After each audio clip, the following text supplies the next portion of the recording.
Okay, let's see how big it is. Yeah, you know I did it, and I admit it. Yep, I'm really excited for this because I've been missing grilling on my little baby pellet grill. Yeah, so I've been promising that I was going to replace it, and I've been doing a lot of research and trying to find what's the best brand for the value and not paying for a name. We found an awesome company named ZGrills. Yeah, so we looked at the model 450B, B as in Bravo, or Chris thinks it's too big. I might have done a little man math on this one. It's probably a little bigger than I need, but we wanted a real grill for barbecuing in the campsite. Yeah, and I love the little pellet grill taste. Yep. And I needed something that was on a stand since we don't have the little pull-out tray in our bay. Well, there's only one thing to do. Let's see if I done screwed up. I don't think so. But let's go pull it out and build it. Then what are we going to do after we build it? We're going to grill some dinner. All right, then we're going to give you some feedback and let you know if we screwed up or if this is the perfect model for RVers. Yep, all right, let's go. I'm excited. Okay, so Chris just said come back here and grab it. Let's see how big it is. Oh, wow. I'm the one that loaded it up. She didn't know. Holy moly. I'm hoping a lot of that is just packaging. Yeah, hopefully. Gosh. I think it's going to take two of us to get that down, huh? It's going to take two of us. I need help. It's not that bad. Let's see.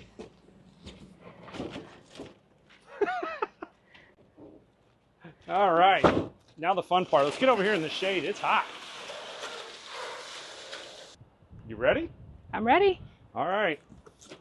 Come on over here. It does say it has simple instructions. I do appreciate that. Oh, it's got pictures. Right. Makes life easy for me. Seems easy enough. Yeah, it's like Starlink. Hook this to this to this to this. What do we got there? Cleaning brush. Barbecue grill cleaning brush. Heck yeah. Always important. I need those. So, here's what came in this package. Oh, wow, this is really nice. Look at this. Get in here. It's got the scraper, and then it's got a scrubber. You know what the best part of building this in an RV park is? You could use their recycling? Yes, indeedy. That is correct.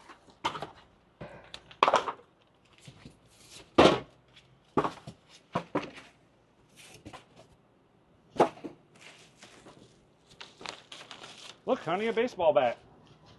Not so much? Not so much. I will say the first thing I noticed is the packaging is done really well. They've got reinforced cardboard in the sides, plus they've got foam over all the corners. So anywhere that there is a potential for something to get banged, they got heavy duty cardboard, as you can see, and then foam. So that's nice. So the packaging is going to be holding up quite well.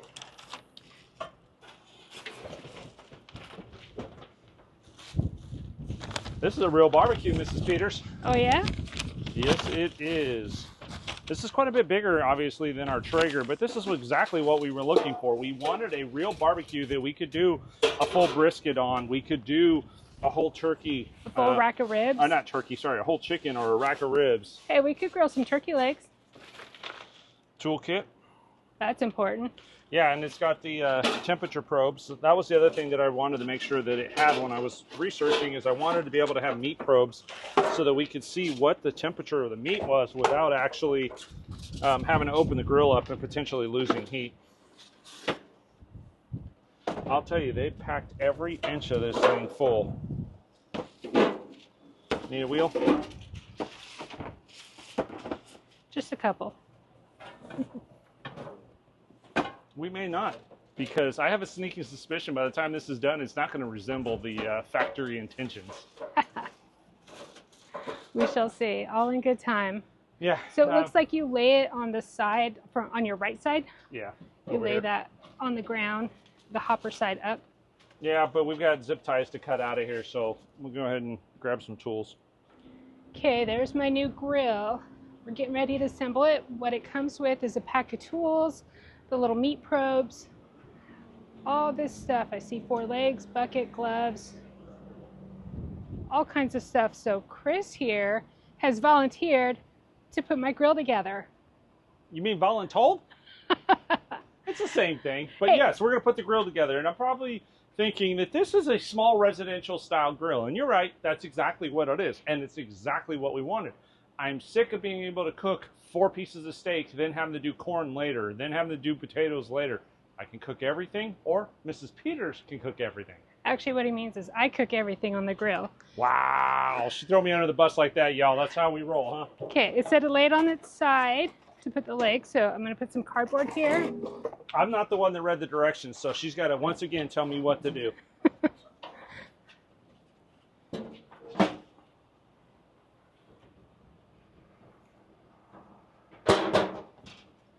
So this is the secret, huh? That's a secret. All right, well, we're on cardboard. The positive note, and this may not be good from a recording standpoint, is that it is windy, which feels amazing because it's hot in Florida. All right, so step 1, as you can see with the paper flapping, is we're going to put the legs on here. Right, so one of the things that I want to do, and I don't know if it's going to work or not. Ooh, Lord, good God, that is hot. I want to find a way to build this where I don't actually have to put the legs on. You know what I'm talking about? Yeah, I do. Because then it would be way easier, because that instantly becomes a problem. Yes, just something to think about.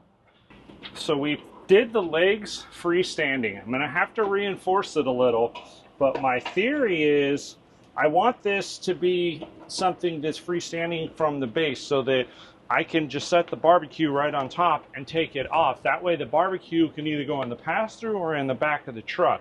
So we're gonna play with this a little bit, got some ideas to structurally improve this, but the theory is freestanding so that the barbecue goes on and off.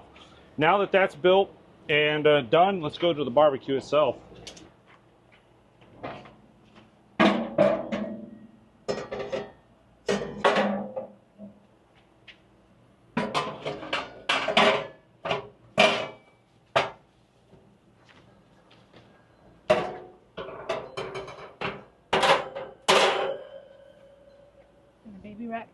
The baby back. Flip it 180, the lip goes in the back.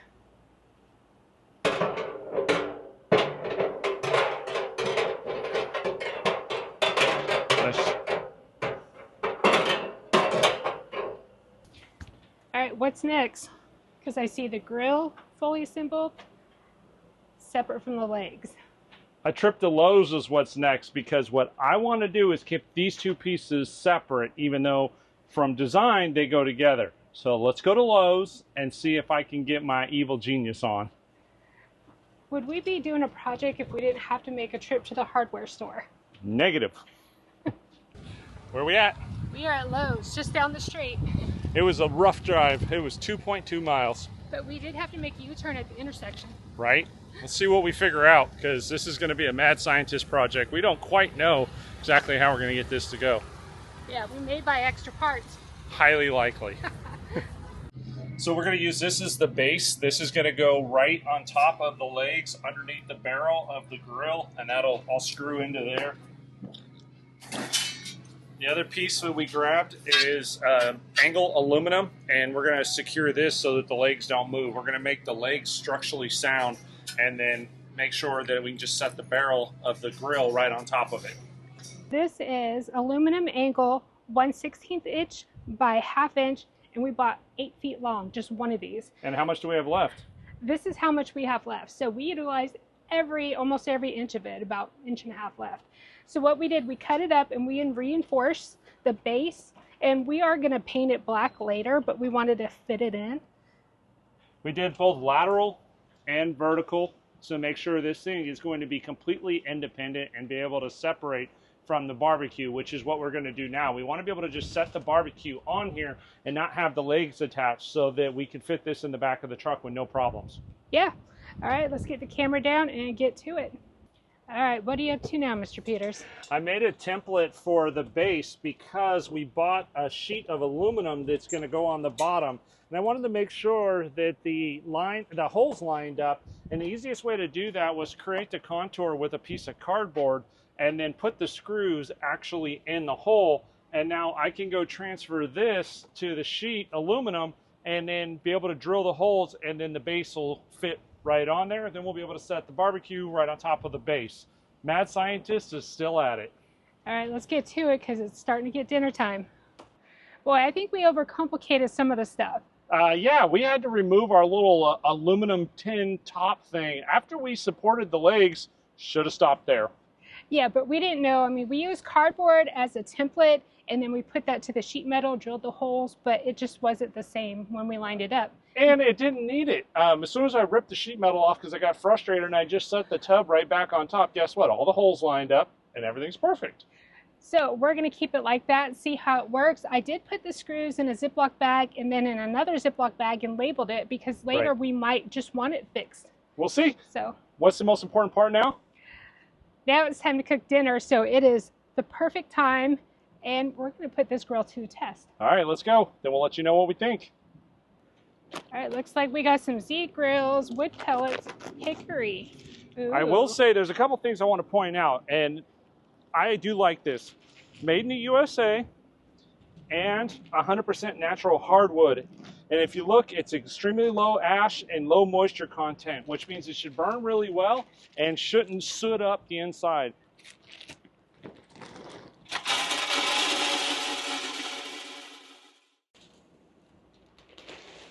Okay, not quite 20 pounds. 20-pound bag, not a 20-pound hopper. But I'll bet you by the time we're done doing these ribeyes and the corn tonight, I'll use the rest of it. One of the things Chris and I do is we run an outdoor extension cord from the pedestal under the trailer out here to the grill. And the reason why is we don't want to take the power from the RV because we want to be able to keep both ACs running and anything else inside. And if we want to run the air fryer, we'll bring that outside too to the picnic table. All right, let's fire it up.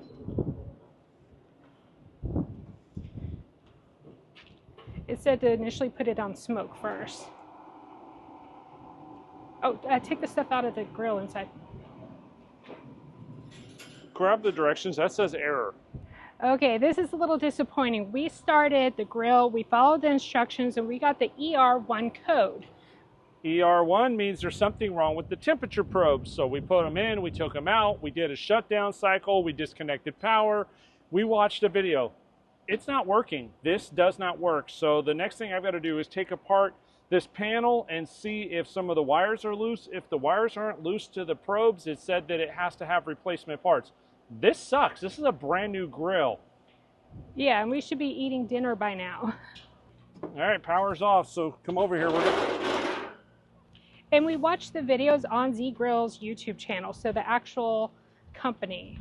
Which is good. I mean, their videos were good. I do appreciate that. I shouldn't have to do this on a brand new grill. I agree. Especially when... Hold on. Let's take these off. You probably have to open this. Give you some wiggle room. And Martha is absolutely right. It is after 6 p.m. because we've been fighting with this for a while. We should already be eating.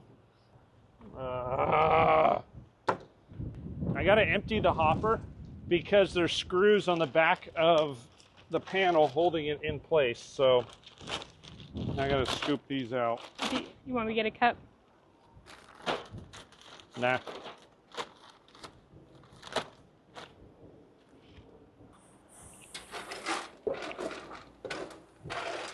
So if you look here and here, there's 2 more screws. So I got to get those out. Which doesn't excite me because now I'm putting my dirty tools inside the hopper. Oh boy, I don't want to drop that little one. No.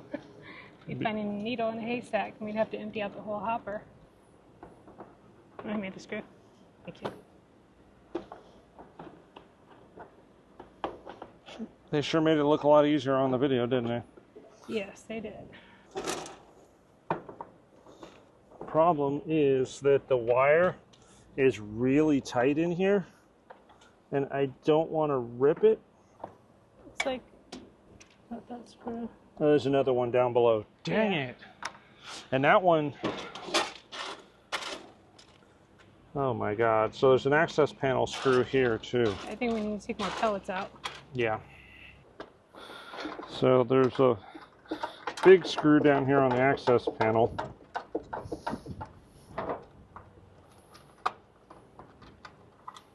That one. Now that comes out. Now there's another screw in the back of this, so that makes what? 1, 2, 3, 4, 5, 6 screws, I think.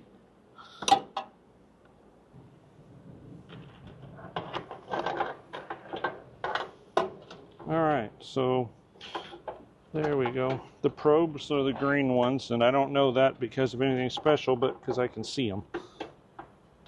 So it's these right here. They seem to be connected okay. These are connected. Yeah, they're okay. They're connected. There's nothing loose. I'm going to go ahead and check all the connections. What about there? That seems to be fun. Oh yeah, that's solid. I'm going to go ahead and check everything while I'm at it. Yeah, everything's solid back here, so there's no... I know they zip tied a fuse in there. Right. Is there a way to check the fuse that's already in there? The fuse is good because we have power. Okay. So there's no problem with that. If you look back here, these little wires right here at the tip of my finger, there, yeah. That's the sensor, that's the sensor. And the only reason I know that is because it lines up with the holes in the front. I'm going to disconnect them and then reconnect them. See, that's the one over there. Yeah. Okay, same thing. I'm going to disconnect the blue one, reconnect it, just see if it wiggled during shipping or something. All right. And I'm going to do what they tell us never to do at home, kids. And what's that? Plug it in and turn it on while everything's loose, but I'm not putting it back together to find out it didn't work. I will keep my fingers off of it. Still got air 1. Okay.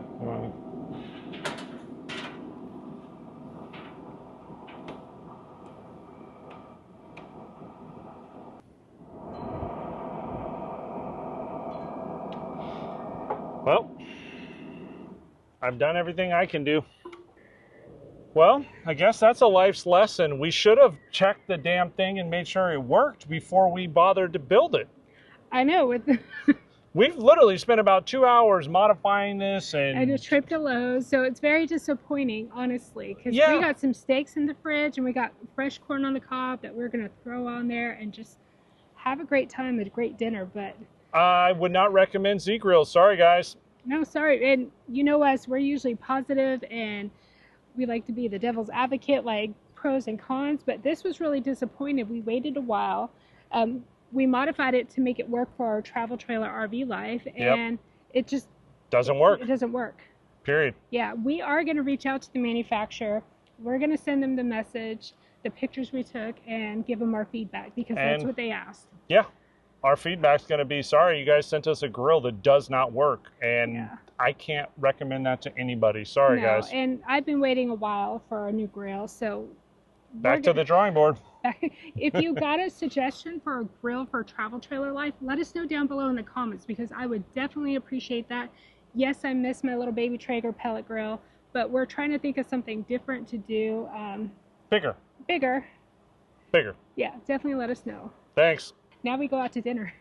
What are we doing in our living room? Well, because the ZGrills wasn't working coming out of the box, we decided to reach out to the manufacturer, let them know the different troubleshooting methods we tried based on their recommendations, their videos. So they said 2 things. They could either send us a new control panel or a brand new grill. What do we opt for? Control panel. All right, let's see how the install goes, and then hopefully, fingers crossed, we'll be able to barbecue and let you know what we think. Really? You just gonna kick me? That's how we do? She said, move, Dad. I'm sleeping here. Callie, you tell Daddy. You tell him. Getting kicked by a rottweiler. I done been told by a rottweiler. I started next to her and she kicked me. Well, the positive note is I can set all my tools on the inside of the grill because it's clean since it's never worked. Okay, next question. Why are we doing this inside the house? Because it's hotter than the devil's freckle or butt crack in our garage. It is over 100 degrees. It's 95 outside. And no, we've got AC and dehumidifier. And I have a wonderful, wait, I know the right answer. I have a wonderful wife that allows me to not melt in the garage. That's right. All right, so this is our hot mess in here. You want to come stick it inside. I left it tore apart. It didn't make any sense for us to move it back together. So what I need to do is take this complete module out. I don't know if I'm going to have to vacuum out the pellets or how much of this disassemble we're going to have to do, but basically all the wiring has to be removed and put back in. So we're going to go ahead and jump on that right now. Luckily, it looks like it's just a plug and play. It is. It's just a matter of finding where the plugs play. That's true. That's half the battle, right? No, that's G.I. Joe. They said knowing's half the battle. All right, so I've got this out. The wiring harness is still in the back, right? So there's a green one that we are definitely going to have to connect. This should be already wired in. Oh boy. I think this is going to be a bigger pain in the butt than we realized because the wiring harnesses, so you want to bring, here, hand me the camera. Let me show you guys what I'm looking at here. So there's the wiring harnesses there. Give you an idea, that's the hopper. So I think I'm going to have to disassemble the hopper in order to get to the wiring harness. Let's see.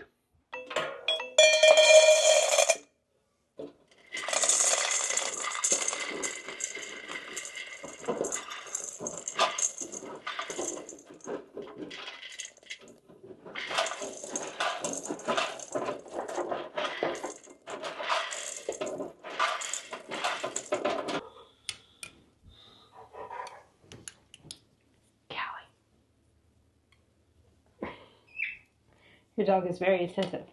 She's losing her mind because I'm having to play with the flashlight, and nobody ever told her she wasn't a cat. If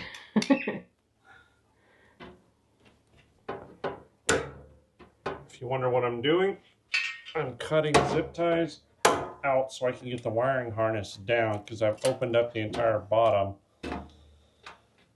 Because all the connection points for the control panel are right here. So, yay me. This is fun. And then I've got to fish like the ground wires way up top. If you ever have to change this out, I will say it's kind of a pain in the butt. And it's definitely something you don't want to do at a campground. Not more than once. Yeah, well, Florida in the summertime. Oh no, I am 100% glad I am inside the house because it would be very uncomfortable.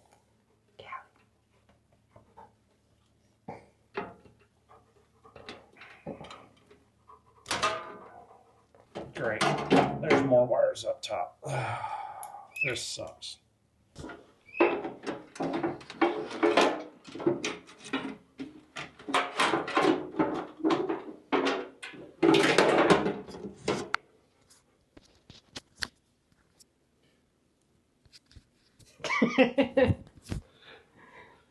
Trying to be a good YouTuber for y'all, show you what we're going through. So I've got all that. Now I got to figure out how these little boogers come off and if there's a left or a right. How'd that go? Even worse, now it's giving us two different error codes. So now we have an ER1, which is the same error code we had, which is a temperature sensor error. And now we've got an HER code, which we just watched a YouTube video, and that is? Yeah, so that one, it's the probe in the inside is broken, or it's too hot of a temperature inside, which we couldn't even get it to work in the first place, so... It's not that. No. So we have a bad probe. So the control board that I just spent the last 40 minutes installing was for nothing. Yeah. We're done. We're done. We don't recommend it. Don't buy this. No. Sorry. And just so you know, we are going to reach back out to them and let them know that what they sent us did not work. Yep. We want to give them that feedback also. Yeah, absolutely. Their customer service has been okay. I mean, they've been responsive, but yeah. You know, this is ridiculous. This is a brand new grill and it doesn't work. And now we've got two errors. So we know the probe's bad after watching the YouTube videos, but you know, we're always honest with you. Now, luckily at our home base, we already have a grill, so we're going to have to utilize that one to cook dinner. It works. It does. Well, you know, give us a thumbs up because you know we're always honest. Yeah, and don't forget, like and subscribe. Subscribe if you haven't already. Absolutely, and most importantly, enjoy every moment. Even when your grill doesn't work.